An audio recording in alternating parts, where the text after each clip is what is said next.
வெற்றி நமதே உறவுகளுக்கு வணக்கம். முதுகலை ஆசிரியர் தேர்விற்கு கல்லூரி பேராசிரியர் தேர்விற்கும் முழு மூச்சோடு படித்து கொண்டிருப்பீர்கள் என்று நம்புகிறேன். இதில் அழகு 9 முதுகலை ஆசிரியர் தேர்வு பகுதியில் அழகு 9ல் நாட்டுப்புறவியல், அதில் நாட்டுப்புற கலைகள் பற்றி பார்த்து கொண்டிருக்கிறோம். கடந்த ஒரு காணொளியும் போடப்பட்டுள்ளது. இது அடுத்தது அந்த நாட்டுப்புற கலைகளில் பாகம் 2. இதில் தீ மிதித்தல் இன்று நாம் பார்க்க இருப்பது தீ மிதித்தல். அதை தொடர்ந்து ஒரு சில கலைகளையும் நாம் பார்க்கலாம். இந்த காணொளியை இப்போ தான் நீங்கள் முதல் முறை அந்த சேனலை பார்க்குறீங்க அப்படின்னா உங்களுடைய நண்பர்களுக்கு பகிருங்கள். நீங்களும் அதை சப்ஸ்கிரைப் பண்ணிவிட்டு பாருங்கள், நிச்சயமாக பயனுள்ளதாக இருக்கும். திரௌபதி அம்மன் திருவிழாவிலும் தென் மாவட்டங்களில் மாரியம்மன் திருவிழாக்களிலும் நடைபெறும் சடங்கு தான் இந்த தீ மிதித்தல் அப்படிங்கிறது. தமிழக மக்கள் நெருப்பை தூய்மையின் அடையாளமாக கருதினர். உடன்கட்டை ஏறக்கூடிய பெண்கள் கூட தீயும் பொய்கையும் ஒன்று தான் அப்படின்னு சொல்லி என்ன செய்கிறாங்க சொல்கிறாங்க. பொய்க்கால் குதிரை ஆட்டம். காலில் கட்டையை கட்டிக்கொண்டு குதிரை போன்ற உருவில் குதிரையில் அமர்ந்து சவாரி செய்வது போன்ற தோற்றத்துடன் ஆடும் ஆட்டம்தான் பொய்க்கால் குதிரை ஆட்டம். இந்த பொய்க்கால் குதிரை ஆட்டத்தை புறவி ஆட்டம் அப்படின்னு சொன்னது யாருன்னா சோமலே அப்படிங்கிறவர். பொய்க்கால் குதிரை ஆட்டத்தை சிலப்பதிகாரம் எவ்வாறு குறிப்பிடுகிறது அப்படின்னு பார்த்தோன்னா மரைக்கால் கூத்து. பொய்க்கால் குதிரை ஆட்டத்தை சிலப்பதிகாரம் எவ்வாறு குறிப்பிடுகிறது அப்படின்னா மரைக்கால் கூத்து. பொய்க்கால் குதிரை ஆட்டத்தின் போது எத்தனை குதிரைகள் உருவங்கள் பயன்படுத்தப்படுகிறதுனா 2 குதிரை உருவங்கள் பயன்படுத்தப்படுகிறது. குதிரை உருவின் உட்பகுதியில், அதாவது அதோடைய முதுகு பகுதியில் ஒரு ஆள் உள்ள போகிற மாதிரியான ஒரு இடைவெளியை விட்டுட்டு அட்டையாலோ அல்லது மூங்கில் கீற்றுகளாலோ அதை வண்ண துணிகளை கொண்டு அலங்காரம் செய்து வைப்பது வழக்கம். இதுதான் அதனுடைய பொய்க்கால் குதிரையை உருவாக்கக்கூடிய ஒப்பனை செய்யக்கூடிய முறை. தஞ்சையை ஆண்ட மராட்டிய மன்னர் பொய்க்கால் குதிரை ஆட்டத்திற்கு பேராதரவு கொடுத்திருக்கிறார். அடுத்து பொய்க்கால் குதிரை ஆட்டம் என்றாலே தஞ்சை தரணி தான். தஞ்சையில் தான் இந்த பொய்க்கால் குதிரை ஆட்டம் மிக பிரபலமான ஒன்று. அடுத்து வளத்தின் முக்கிய இடமாக, ஒரு நாட்டினுடைய வளமையினுடைய அடையாளமாக குதிரையானது சொல்லப்படுகிறது. கேரள நாட்டினுடைய கதகளி, அங்கே இருக்கக்கூடிய கதகளி அப்படிங்கிற நடனத்தினுடைய கூறுகளும் பஞ்சாப் மாநிலத்தினுடைய கதக்கு, அங்கு இருக்கக்கூடிய அந்த கதக்கு நடனத்தினுடைய கூறுகளும் பொய்க்கால் குதிரை ஆட்டத்தில் காணப்படுவதாக கூறப்படுகிறது. அடுத்ததாக மொஹஞ்சதாரோ, கரப்பா அந்த இதனுடைய ஆய்வுகளில் மண் குதிரை உருவங்கள் அதிகமாக காணப்படுகிறது. ரிக்வேதத்தில் குதிரை புனிதமாக கருதப்படுகிறது.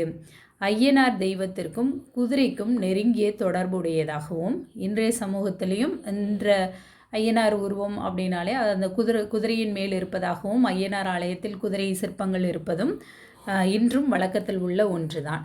அடுத்ததாக நாம் பார்க்க இருப்பது மயிலாட்டம். தோகையை விரித்து ஆடும் நிலைக்கு மயிலாட்டம் அப்படிங்கிற பேர்.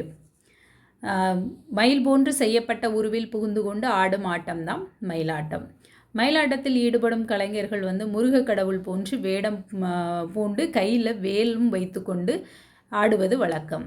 சமயம் சார்ந்த மயிலாட்டம், அந்த மயிலாட்ட கலை முருகன் கோயில் தேர் திருவிழாவில் பெரும்பாலும் என்ன செய்யப்படுகிறது, நிகழ்த்தப்படக்கூடிய ஒரு முறை இருக்கிறது. ஏன்னா முருகனுடைய வாகனம்தான் மயில், அதனால் மயிலாட்டம் முருகனுடைய கோயிலில் முக்கியத்துவம் வாய்ந்ததாக இருக்கிறது. அடுத்து ஒயிலாட்டம். உயிர் கும்மி என்பது கூத்தை குறிப்பிடுவது, அதனோடு பாடப்படும் கும்மி பாட்டையும் குறிக்கும். பொதுவாக கும்மி என்பது பெண்கள் ஆட்டமாகினும் உயிர் கும்மி அல்லது ஒயிலாட்டம் என்பது ஆடவர்களாலேயே ஆடப்படுவதாகும். அதாவது பெண்கள் கும்மி ஆட்டம் ஆடுவது போல ஒயிலாட்டம் அல்லது உயில் கும்மி என்று அழைக்கப்படுவது ஆடவர்களால் ஆடப்படுவதாகும். ஆடவர்கள் தலைப்பாகை முதலிய உடைகளை அழகாக அணிந்து கொண்டு கையில் கைக்குட்டை ஏந்தி ஆடும் ஆட்டம். தலையில் தலைப்பாகை இருக்கும், கையில் கைக்குட்டை இருக்கும். இப்படி ஆடுறது தான் ஒயிலாட்டம். இதிகாச புராண வரலாற்று கதைகளையே பெரும்பாலும் இந்த ஒயிலாட்டத்தில் ஈடுபட, அதனுடைய கருப்பொருள் எந்த சாராம்சத்தை அடிப்படையாக வைத்து நடத்தப்படும் அப்படின்னா இதிகாச புராண வரலாற்று கதைகள். பெரும்பாலும் வட்டார கதைகளுக்கு முக்கியத்துவம் கொடுப்பது உண்டு. அதில் திருநெல்வேலியில் பார்த்தோம்னா திருநெல்வேலியில் பெரும்பாலும் கட்டபொம்மனுடைய வரலாறு, மதுரையில் மதுரை வீரன், கோவையில் வள்ளி திருமணம், இதெல்லாம் நம்ம இந்த ஒயிலாட்டத்தினுடைய சாராம்சமாக இந்தந்த மாவட்டங்களில் இருக்கிறது. தென் மாவட்டங்களில் தைப்பொங்கலின் போது சிறப்பாக இந்த ஒயிலாட்டமானது ஆடப்படுகிறது. அடுத்து சிறகை விரித்தால் ஒயிலாட்டம், ஒரு பாடல், ஒயிலாட்டத்தை குறித்த ஒரு பாடல். சிறகை விரித்தால் மயிலாட்டம், சேர்ந்து குதித்தால் ஒயிலாட்டம், சீறி பாய்ந்தால் புலியாட்டம், திரையில் மறைந்தால் நிழலாட்டம். அதாவது இந்த நாட்டுப்புற கலைகளை குறித்த ஒரு கவிதை மாதிரி இடம்பெற்றிருக்கிறது. அடுத்ததாக தேவராட்டம். தேவராட்டம் கம்பளத்து நாயக்கர் என்று மதுரை மாவட்டத்தில் அவங்களால தான் இன்றும் மதுரை மாவட்டத்தில் ஆடப்பட்டு வருகின்றது. கம்பளத்து நாயக்கமார்களின் தெய்வம் அப்படின்னா சங்கம்மா தேவி அப்படின்னு சொல்லப்படுகிறது. ஆண்கள் மட்டுமே ஆடும் தேவராட்டத்தில் தலையில்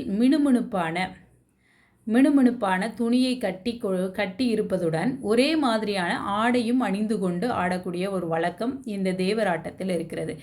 தேவராட்டத்தின் போது இசைக்கப்படக்கூடிய இசை என்ன அப்படின்னா உருமி மேளம் தான் இசைப்பாங்க. அடுத்ததாக சக்கை ஆட்டம்.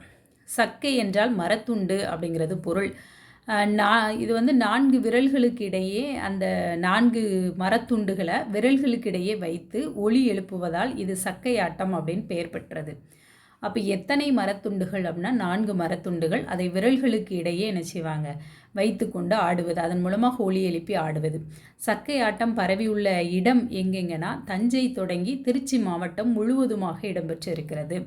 அடுத்து 8 முதல் 12 பேர் இந்த ஆட்டத்தில் கலந்து கொள்வார்கள். அத்தனை பேரும் ஒரே மாதிரியான ஆடை அணிந்திருப்பார்கள். சக்கை ஆட்டத்திற்கும் ஒரே மாதிரியான ஆடை தான். முருகன் மாரியம்மன் கோவில் திருவிழாக்களில் இந்த சக்கை ஆட்டம் ஆடப்படுவது மரபாக இருக்கிறது. தொடர்ந்து அடுத்த காணொளியில் இன்னும் சில செய்திகளை பார்க்கலாம். நன்றி.